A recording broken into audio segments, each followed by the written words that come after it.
Hello guys, and welcome back to another cold episode. The 25th anniversary celebration is indeed happening in Yu-Gi-Oh! Master Duel. We're going to talk about it. As well as a whole bunch of the other things that are coming relatively soon. So, first and foremost, the 25th anniversary has been officially announced, and we are getting new animations for 2 sets of the Egyptian God cards. The alternate artwork, which is exciting because I actually do like some of the alt artwork. I'm not a big fan of the raw artwork, but to be fair, I just think raw in general has been underdeveloped with the artwork. But all the rest are pretty good. So, cool thing there. Both of the God cards, or I should say, both sets of the different variants of God cards are getting animations, which is pretty exciting.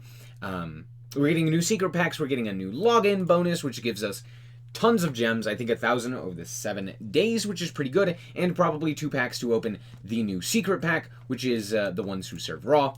We'll get into that in a second.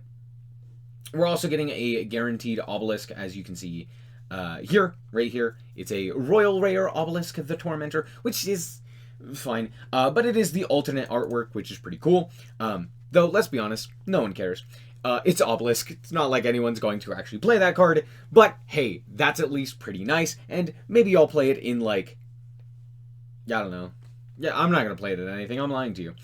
There is a new Slifer the Sky Dragon bundle. Hopefully this is better than the previous one with the with the Dark Magician.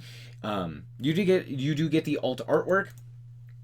You get 25 master packs, you get an icon, you get protector, and the special dual field. Again, for 2,500 gems. Basically, you're paying for nothing.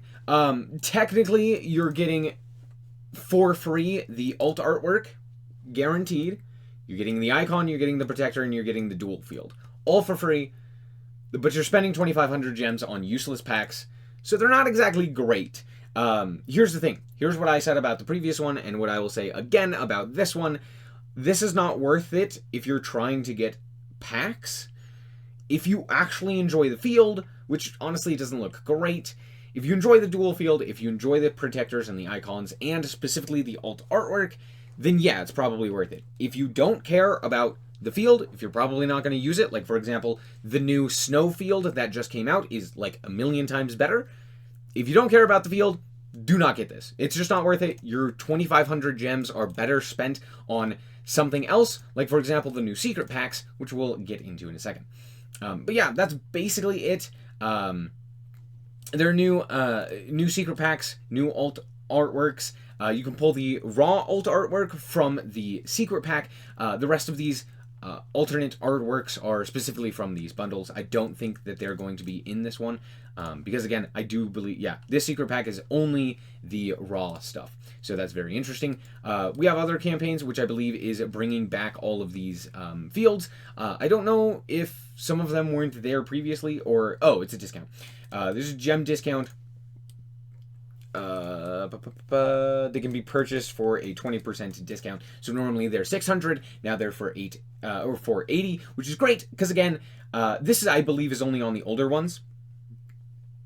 So that doesn't include the new Snowfield, which is by far the best one. But hey, if you wanted to burn your opponent's retinas, you can get something like the church here, or if you wanted to make them also burn in retinas, yeah, you could get the water one. So, you know, there's lots of burning of retinas. But yeah, there you go. New icons, new sleeves, pretty... actually, this one actually does look pretty cool. Take away this Master Duel logo, and it's real nice. I don't know why... I do know why they do this. I don't like it, but I do know why they do it. And then the dual field, here's what it looks like. It looks a lot better than the old one, which was the the first anniversary, which really didn't look good. It was just gold, and it was silly. This one actually looks pretty cool. I like the Slifer off on the edges there. At the very least, it's something different, so that's nice at the very least. But all in all, pretty good. Pretty excited for the 25th anniversary. Next up, we have some secret packs. We're going to be talking about the Therion secret pack first, which is, again, more branded lore, technically. So, of course, Albion, the branded dragon, is in here, along with Albaz, the Ashen. kit, etc. But then you also got the Therions and the Spriggans in here as well. Spriggan Explorer, Therion Disc Coliseum, etc. This is good. Honestly, it's just like a good pack in general. Not insane by any stretch of the imagination, but being able to actually but get packs that contain Aggro System as well as Disc Coliseum is pretty nice. Even Regulus is pretty good. So, all in all, it's fine. It's not really that big of a deal. We also have Raw in here as well. And funnily enough, I do imagine that if they re-release something like the Agito or the Kelbeck, which are currently not in this pack, I would imagine they would go into here if they become unbanned. Now, is that likely to happen? Probably not. But it's just something that you might keep in mind. But yeah, all in all, it's just the Gravekeeper stuff, the new Ishizu stuff, as well as the raw cards. It's kind of weird. There's like carbons in here, which is kind of weird, and there's a bunch of really strange things in here, all things considered, but it's fine. You know, now you have a pack to get Sphere Mode in. I mean, there were already packs for this, you know. The Great Olds was also a way to get these, alongside the other one, I think it's the Sacred Beast. I could be wrong, but yeah. Hey, if you want to play Raw, there you go. There's the secret pack for you. It's not great, but it's fine. Moving on, there are some new unconfirmed leaks that I do want to mention. More specifically, Manadimian. A lot of people have been asking me what are my thoughts on Manadimian, and I'm going to give my quick thoughts on it. Manadimian is going to be likely a good deck because we're most likely going to get things like Meek and Fearless, which are basically the pieces that were missing previously in the... Or basically, I'll just say, we're getting Manadimian more or less at full power, which is one of the reasons why this deck is pretty good right now in Yu-Gi-Oh! In the Yu-Gi-Oh! TCG. Yeah, it at full power can do quite a lot. It's more or less just like another Synchro archetype, similar to like Sword Soul, how Sword Soul worked. A little bit more combo focused than Sword Soul, but I guess a better example is like Spiral. It plays similarly to Spiral. Not nearly as dominant, but in a similar vein, right? Lots of combo, lots of searches, etc., etc. All in all, though, the deck is kind of whatever. I'm not really a big fan of it. I don't think it's going to like overtake MathMech or anything like that in terms of its potential, but it's going to be another one of the combo decks that is going to be playable. However, I do have some hesitance towards it because I do think in a format with Max C, not having access to something to kind of do instead of your full combo really does hurt the deck. And yeah, sure, it can play through hand traps besides Droll pretty effectively, but it also can't play through Maxi, which does matter. I still think it'll be good, but yeah, there you go. There's nothing really else to say about it. It's just going to be another combo deck. Then there's more Dinomorphia cards, which is, I don't know, just this one, which is fine. And then, I don't know, this very, very funny generic, I don't know, it's kind of a generic card. But the last thing we got to talk about is, of course, the official in-game card usage/win rate report, which is, I mean, it's pretty standard at this point. We know Maxi and Ash Blossom are going to be insanely popular, and yet, yep. Not really surprised. I think the reason Ash Blossom went up in usage rather than going down is because MathMech really wants as many outs to Maxi as possible, and with MathMech becoming more popular, that means things like Called By, Crossout, and Ash Blossom to specifically hit the Maxi are going to be more popular as well. Also, Infip going down does make sense. Again, if Ash Blossom is going up, Infip is likely to go down, as well as other such things that are being played. You're probably not going to be playing Infip in every single one of your decks, but you're more likely to be playing things like Called By, Crossout, and Ash Blossom right now. Double Azaius went down quite a bit. Again, Pearly going down, MathMech coming up means Zeus is going down, and Axis Code is going up, as we can see.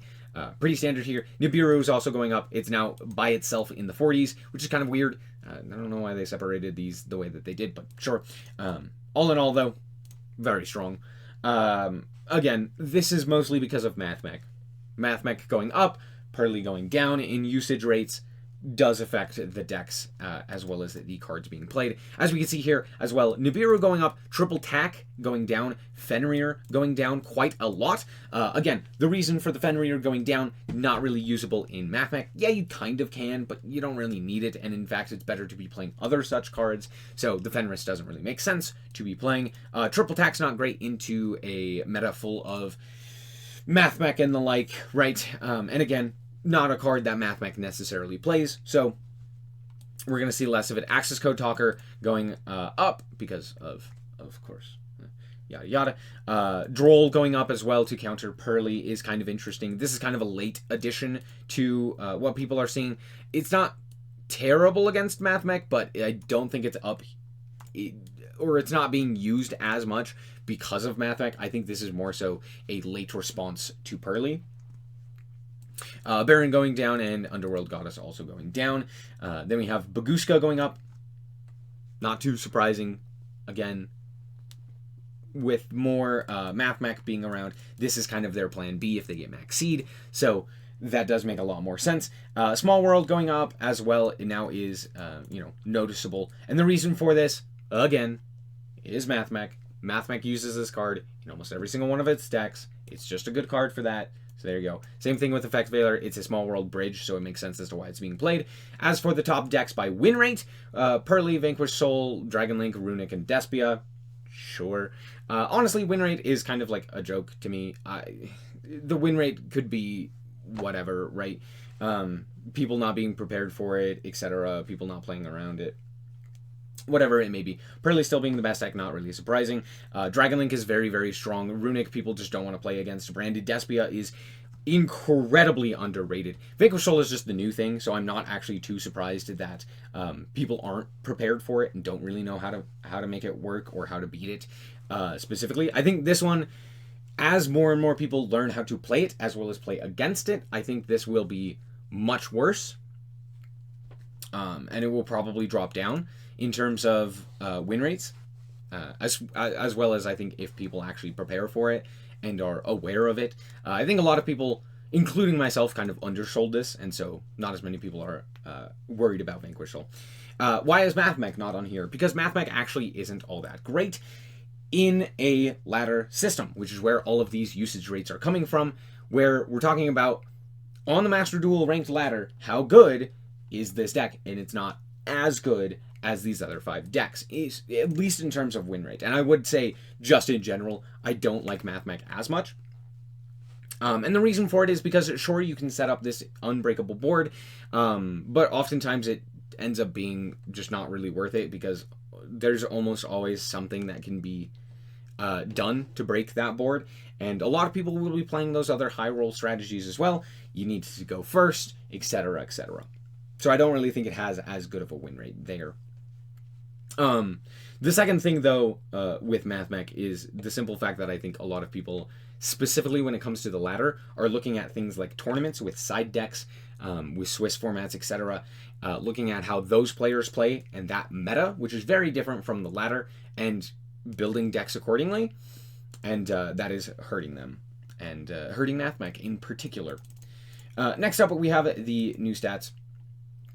Honestly, this is kind of funny, because it's by win rate, average battle damage, and finisher rank, which is like the only 3 stats that they check, which is kind of funny. But by win rate, when played, Dark Fluid, the not Neo Tempest, but actual Dark Fluid, is a pretty high win rate of 83% when it hits the field.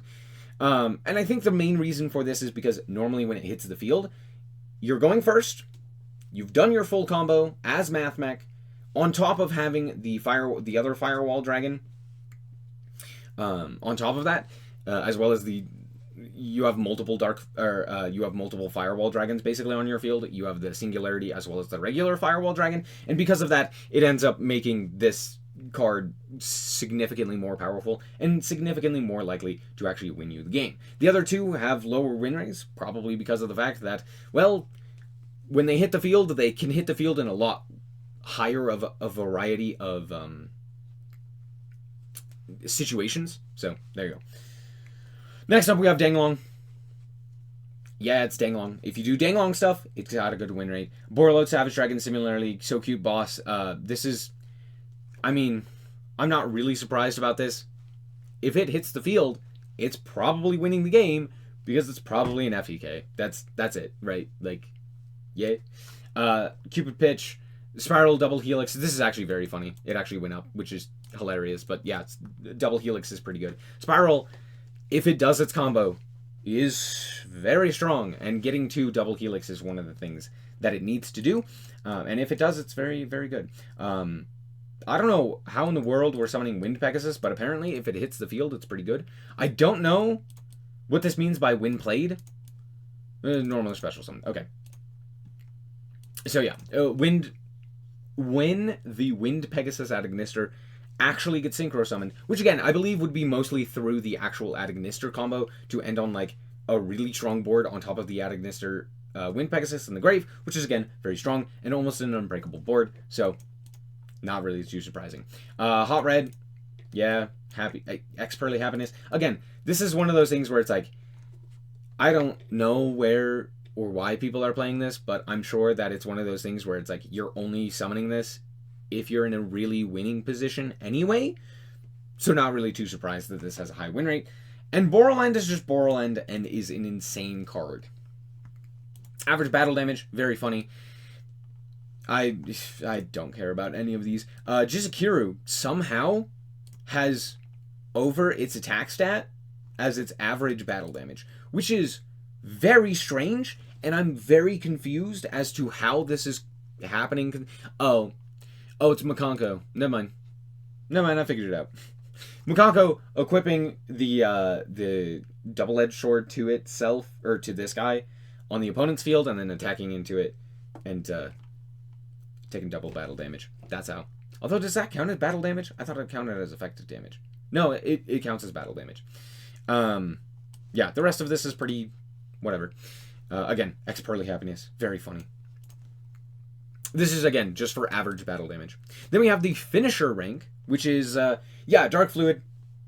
Not really surprising here. A lot of the MathMech players, which are everywhere in ranked right now, a lot of the MathMech players end up deciding to go for this guy, which, cool, good on you. Axis Code Talker is now down to 2, depressing. Heavy Borger is now up to 3, which is hilarious, but also just hilarious. Yeah, not only can it burn you to win a game, it can also attack you. And speaking of which, Caesar Valius can also attack you for a lot of damage. Fenrir is still up here.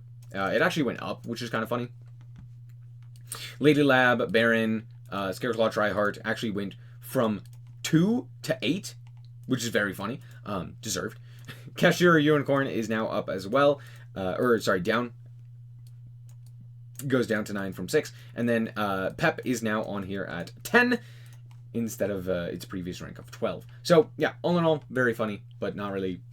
I mean, MathMech came and got new cards, so everyone is playing that as well as the Vanquish Soul stuff. So of course that makes sense. Anyway, that's going to be it for this episode. I hope that you guys did indeed enjoy. If you did, a like is very much appreciated. And if you want to check out more content like this, as well as more Yu-Gi-Oh!, then just be sure to subscribe. Anyway, thank you guys so much for watching, and remember to always stay frosty. Bye-bye.